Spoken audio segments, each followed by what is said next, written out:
सर्दियों की बारिश।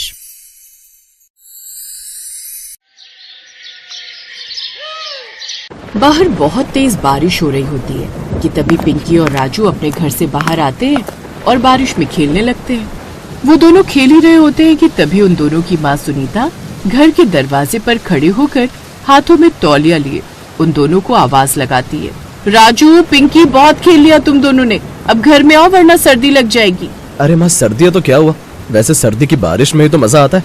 हाँ राजू तू बिल्कुल ठीक कह रहा है। माँ अभी तो हमने बारिश में खेलना शुरू किया है, हम थोड़ी देर बाद आएंगे। घर में आप तब तक खाना बना लो, हम लोगों को बहुत भूख लग रही है। खेलने के बाद और भूख बढ़ जाएगी। जब हम नहाकर अंदर आएंगे तो आप फटाफट हम लोगों को खाना दे देना। मैं जानती हूँ कि अभी सर्दियों की बारिश हो रही है, लेकिन बच्चों बारिश में ज्यादा देर खेलना सही नहीं होता। अब चुपचाप अंदर आओ वरना मैं बाहर आ जाऊंगी, और मैं बाहर आई तो दोनों को दो दो थप्पड़ लगेंगे।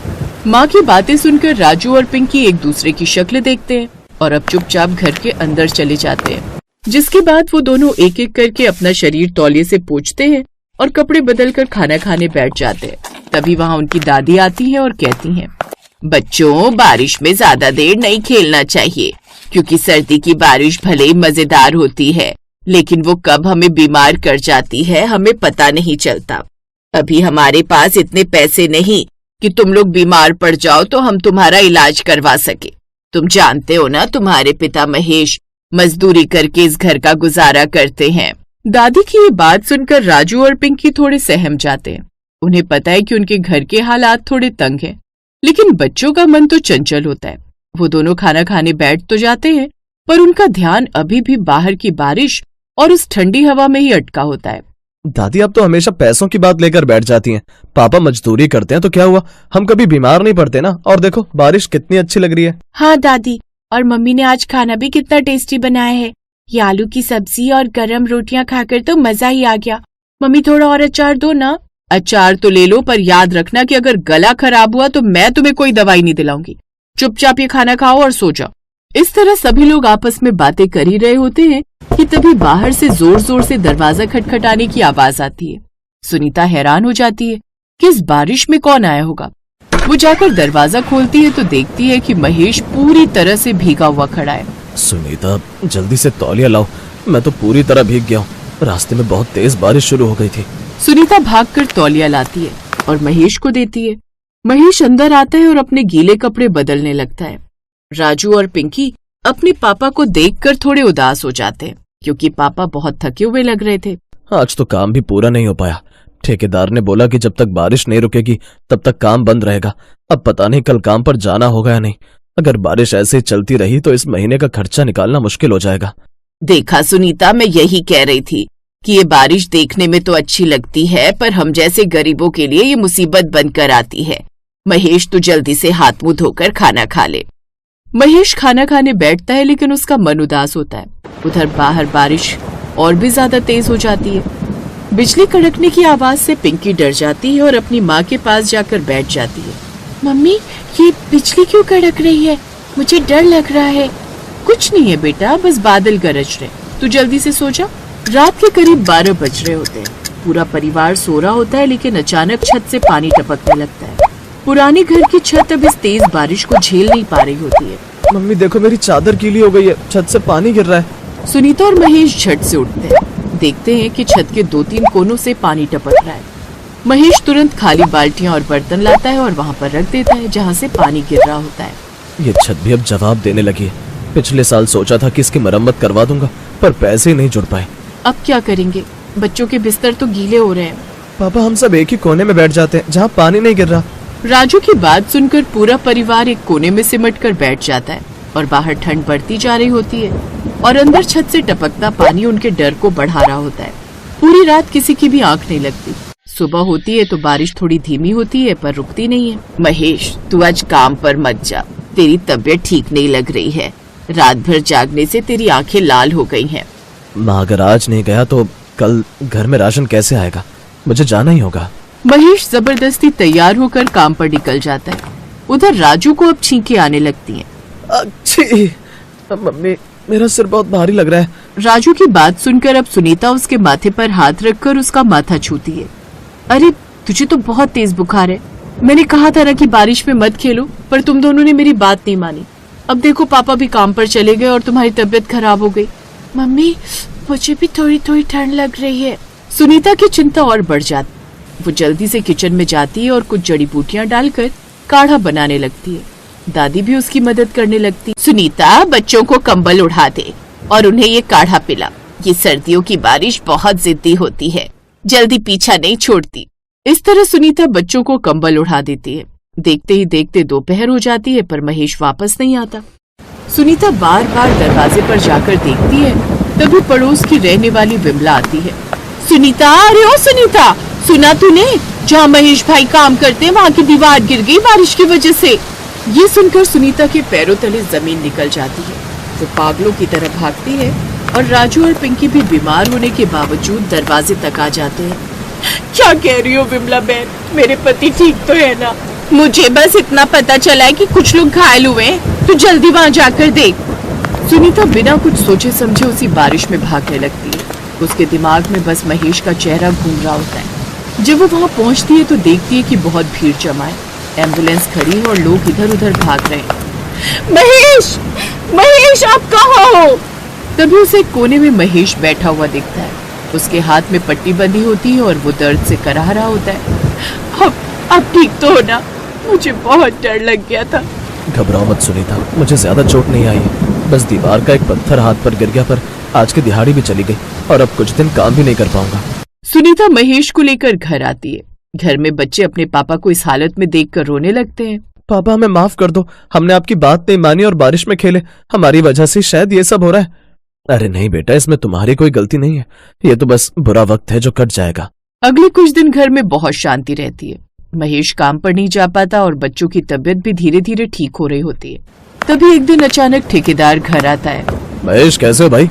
साहब आप यहाँ देखिए, मेरा हाथ अभी ठीक नहीं है, मैं काम पर नहीं आ पा रहा। मैं तुम्हें काम पर बुलाने नहीं आया हूँ। उस दिन जो हादसा हुआ उसमें तुम्हारी कोई गलती नहीं थी। मालिक ने उन सब मजदूरों के लिए कुछ पैसे भेजे जो घायल हुए थे। ये लो तुम्हारा मुआवजा। ठेकेदार महेश को कुछ पैसे देता है। ये पैसे इतने होते हैं कि महेश के हाथ का इलाज भी हो जाए और घर का राशन भी आ जाए। भगवान का लाख लाख शुक्र है, अब सब ठीक हो जाएगा।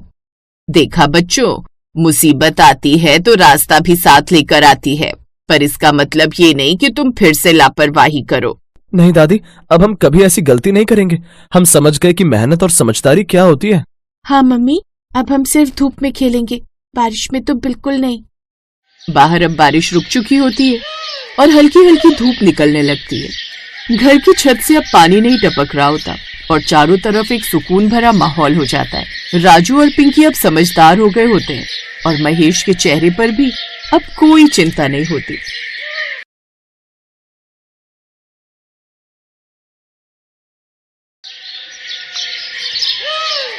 सुनीता, जल्दी से घर के सारे दरवाजे और खिड़की बंद कर दो।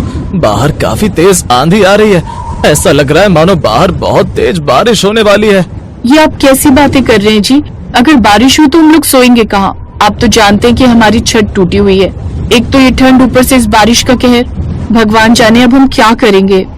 यही तो मुझे भी समझ नहीं आ रहा। भगवान हम गरीबों को कुछ ज्यादा ही परेशानी देते हैं। गरीबों की बढ़ती गरीबी कम होने का नाम नहीं ले रही और अमीरों की अमीरी कम होने का नाम नहीं ले रही। अमीर लोग हम गरीबों को पैसा अपने घर और अपने बैंक बैलेंस में रखते हैं, लेकिन हम लोगों को पाई पाई के लिए तरसना पड़ता है। दोनों पति पत्नी आपस में बात कर रहे थे कि तभी उनके माथे पर बारिश की बूंदें टपकने लगती हैं। सुनीता और मनोज काफी परेशान हो जाते हैं। थोड़ी देर में आशा बाहर आती है और अपने बहू बेटों से कहती है, मनोज, अंदर पलंग के नीचे एक बड़ी सी पन्नी रखी हुई है, जा जाकर झोपड़ी की छत पर वो पन्नी बढ़ा दे। अगर वो पन्नी हमने छत पर नहीं लगाई तो ये बारिश इस ठंड के साथ हमें मार डालेगी। पापा दादी बिल्कुल सही कह रही हैं। वैसे भी हमारे पास ठंड से बचने के लिए ज्यादा जुगाड़ नहीं, और तो और हमारे पास एक गर्मा गर्म कंबल भी नहीं है, और ऊपर से ये बारिश हो रही है, ठंड और बढ़ रही है। पापा इसलिए जाकर जल्दी से छत को ढक दीजिए, ताकि ज्यादा ना सही पर थोड़ा बहुत ही सही हम इस बारिश से बच तो जाएंगे ना। आप सब बिल्कुल सही कह रहे हैं। सुनीता, बाहर जो सीढ़ियाँ रखी हुई हैं, तुम उसे पकड़कर खड़ी होना, मैं ऊपर जाकर अभी छत को ढक देता हूँ। मनोज की बात सुनकर अब सुनीता मनोज के साथ बाहर जाती है और सीढ़ी पकड़कर खड़ी हो जाती है। मनोज भी अब अपनी झोपड़ी की छत को पन्नी से ढक देता है और नीचे घर में आ जाता है। उस बड़ी सी पन्नी को झोपड़ी की छत पर छापने से बारिश का पानी अंदर तो नहीं आता, लेकिन बाहर बढ़ती ठंड मनोज और उसके परिवार की जान लेने पर उतर आती है। पिंकी ठंड से थरथराने लगती है और आयशा बूढ़ी होने के कारण उसके पैरों में दर्द होने लगता है, जिसे देख मनोज और सुनीता काफी परेशान हो जाते हैं। मनोज जी, आप जरा भी परेशान मत होइए, घर में कुछ सूखी लकड़ियां हैं, मैं उन्हें जला देती हूँ। उन लकड़ियों से ठंड भी काबू में रहेगी और बारिश से भी हमारा बचाव हो जाएगा। थोड़ी देर बाद सुनीता अपने घर में कुछ सूखी लकड़ियां जलाती है। उन जलती लकड़ियों की गर्माहट में अब आशा और पिंकी को काफी राहत पहुंचती है, पर अपने परिवार को इस तरह देख मनोज काफी परेशान हो जाता है। पूरी रात बारिश होती है और ठंड यूं ही बढ़ती जाती है। अगली सुबह मनोज जब उठता है तो देखता है कि अब उसके घर में पानी भर रहा है, जिसे देख वो काफी परेशान होने लगता है। झोपड़ी की छत पर डाली गई पन्नी जगह जगह से फट गई थी और रिसता हुआ पानी अब फर्श पर एक छोटी नदी का रूप ले चुका था। सुनीता जल्दी उठो, देखो ये क्या हो गया, पानी अंदर आ गया, हमारी सारी मेहनत बेकार गई। हे भगवान, ये क्या हो गया? माँ जी, पिंकी उठो, पानी आ गया है। सुनीता तुरंत आशा और पिंकी को उठाती है और उन्हें उस ऊंचे हिस्से में ले जाती है जहाँ पानी कम जमा हुआ था। मनोज तुरंत टिन का डिब्बा उठाता है और फर्श पर जमे पानी को बाहर फेंकना शुरू कर देता है। तो वही पिंकी कांपते और खांसते हुए अपनी माँ से कहती है, माँ, बहुत ठंड लग रही है और अब तो ये पानी कहाँ से आ गया? मैं अभी पानी बाहर निकालता हूँ बेटा, तुम चिंता मत करो, ये गरीब का नसीब है और कुछ नहीं। मनोज, तुम दोनों क्यों परेशान हो? बेटा, तुम अपनी पिंकी और सुनीता का ध्यान रखो, ये बारिश हमारे लिए प्रलय है। माँ, आप ऐसी बातें मत कहो, जब तक मैं जिंदा हूँ तब तक मैं हार नहीं मानूंगा। हम सब मिलकर इस मुसीबत का सामना करेंगे, लेकिन मुझे काम पर जाना होगा। आज मजदूरी नहीं मिली तो हम रात का खाना भी नहीं खा पाएंगे। हाँ जी, आप जाइए, लेकिन अपना ध्यान रखना, बाहर बहुत ठंड और कीचड़ है। ध्यान से जाना और ध्यान से काम करना। मनोज अपना फटा हुआ स्वेटर पहनता है और ठेकेदार से काम की उम्मीद में घर से निकल जाता है, लेकिन ठेकेदार के घर पहुंचने पर उसे निराशा ही मिलती है। एक नौकर उसे डांट कर कहता है, अभी साहब सो रहे हो और आप आज कोई काम नहीं है, जब देखो मुंह उठाकर आ जाते हो, चलो जाओ यहाँ से। मनोज खाली हाथ और निराश होकर वापस अपनी झोपड़ी की ओर चल पड़ता है। उसका दिल भारी था क्योंकि उसके पास शाम के भोजन के लिए भी एक पैसा नहीं था। जैसे वो घर पहुंचता है उसकी नजर पिंकी पर पड़ती है। सुनीता, काम नहीं मिला, ठेकेदार ने दरवाजा भी नहीं खोला और अपने एक नौकर को बाहर भेजकर मुझे कह दिया कि आज काम नहीं है। आप क्या बात कर रहे हैं जी? ये तो एक और बड़ी मुसीबत आ गई। पिंकी को बहुत तेज बुखार है, रात भर भीगी इसलिए ठंड लग गई, हमें डॉक्टर के पास जाना पड़ेगा। मनोज तुरंत अपनी बेटी को गोद में उठाता है और उसे फटे हुए शॉल से लपेटकर डॉक्टर के क्लिनिक की ओर चल पड़ता है। वो किसी तरह डॉक्टर के पास पहुंचता है। डॉक्टर जांच करते हैं और कहते हैं कि पिंकी को तेज निमोनिया है और इसे तुरंत दवाइयां चाहिए, इसीलिए जल्दी से काउंटर पर फीस जमा करवा दो ताकि पिंकी का इलाज हो सके। डॉक्टर साहब, मेरे पास इस वक्त सिर्फ 50 रुपए हैं, मैं एक मजदूर हूँ, मेरी बेटी की जान खतरे में है, मैं आपको बाकी पैसे कल सुबह काम पर जाते ही दे दूंगा, प्लीज मेरी बेटी की जान बचा लीजिए।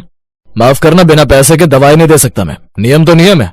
डॉक्टर की बात सुनकर अब मनोज का दिल टूट जाता है, क्योंकि उसकी गरीबी ने उसे लाचार कर दिया था। उसकी आंखों से आंसू बह रहे थे। तभी क्लिनिक में बैठी एक अजनबी महिला ये सब देखकर डॉक्टर से कहती है, डॉक्टर साहब, आप अपनी फीस के चलते एक बच्चे की जान खतरे में डाल रहे हैं। खैर कोई बात नहीं, आप मुझसे फीस ले लीजिए और दवाई इन्हें दे दीजिए, क्योंकि उनकी फीस मैं दे रही हूँ। उस दयालु महिला ने 400 रुपए दिए और मनोज से कहा कि वो अपनी बेटी को दवाई दे। मनोज अब अपनी गर्दन उस महिला के आगे झुका देता है और उसका धन्यवाद करने लगता है। मैं आपका कर्ज कैसे चुकाऊंगा? कोई बात नहीं भाई, बस अपनी बेटी का ध्यान रखो, भगवान तुम्हारा भला करेगा। मनोज दवाइयां लेता है और तेजी से घर की ओर भागता है। उसे लगा कि दुनिया अभी भी दया और मानवता से खाली नहीं हुई है। घर पहुंचकर मनोज सुनीता को पिंकी की दवाई दे देता है और वो दवाई पिंकी को खिलाने को कहता है। कुछ देर बाद अब वो उसे गर्म कपड़ों से ढक देते हैं। अगले कुछ दिन तक पिंकी का बुखार धीरे धीरे कम होता है। मनोज को अब भी काम नहीं मिलता, लेकिन वो हर दिन कुछ न कुछ मजदूरी जुटाने की कोशिश करता है। आप इतने उदास क्यों हैं जी? पिंकी अब ठीक हो रही है। मैं उस अजनबी महिला के बारे में सोच रहा हूँ जिसने हमारी मदद की। हम इतने गरीब हैं कि अपनी बेटी की दवाई भी खुद नहीं खरीद सकते और उस ठेकेदार ने हमें एक दिन की मजदूरी भी नहीं दी। बेटा, अमीरी और गरीबी ईश्वर की देन नहीं बल्कि इंसानों की बनाई हुई है। तुम निराश मत हो। अब मौसम थोड़ा खुल गया है, तुम हिम्मत मत हारो। आप सब सही कह रहे हैं, मैं अब और नहीं मानूंगा। मुझे पता है कि मुझे सिर्फ अपने परिवार को नहीं बचाना बल्कि उस महिला का कर्ज भी चुकाना है।